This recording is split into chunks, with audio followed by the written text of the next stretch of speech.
Imagine you're in a conversation where someone is pushing your buttons. You finally get angry and defend yourself, only for them to immediately hold up their hands and say, "Whoa, calm down, why are you getting so emotional?" This is a tactic known as reactive abuse.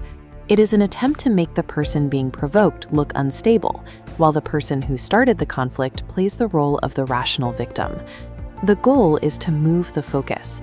If you react with anger, the conversation stops being about their original disrespect and starts being about your emotional response. To counter this, we're looking at a 5-step sequence called the emotional pivot. It's designed to return the focus to the person's behavior without you ever needing to raise your voice. Executing this tactic requires one mindset shift. You have to stop trying to justify your feelings to someone who is using those feelings as leverage. Step 1 is to recognize the moment the trap is set. The second they tell you to calm down, stop the escalation. Do not get louder, but do not walk away. Most people fall into the trap here. They yell, their voice goes high-pitched, or they start explaining exactly why they have a right to be angry. Yelling confirms the manipulator's narrative. It gives them the visual evidence they need to claim that you are the one causing the scene. Step 2 is the physical shift. Instead of matching their energy, drop your voice. Use a low, flat, and slow tone. While you lower your voice, maintain direct and unbroken eye contact. By changing your physical presence, you disrupt the expected pattern of the argument. You are no longer providing the high-energy reaction they are looking for. Step 3 is the apathy pause. Before you respond to their "calm down" comment, let the silence sit between you. Count to 2 full seconds. It will feel longer than it is, but do not rush to fill the gap. This silence changes the pressure of the conversation. The person who provoked you is now the one waiting for a reaction that isn't coming. Now, step 4, the verbal pivot.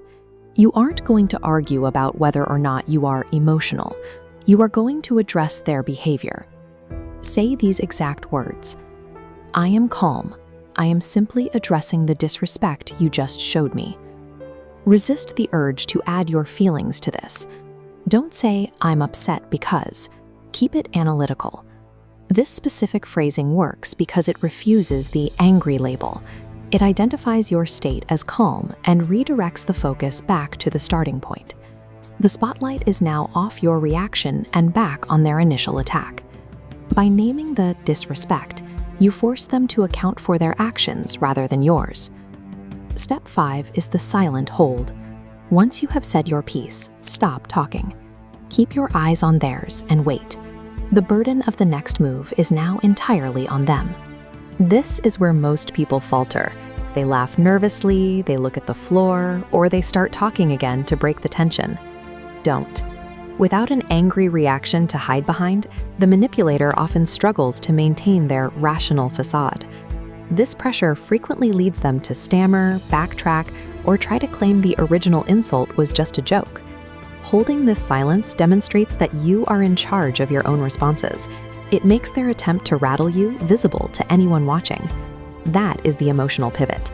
Instead of giving them the chaos they wanted, you responded with an analytical perspective. You've moved the situation from an emotional argument into a discussion about accountability.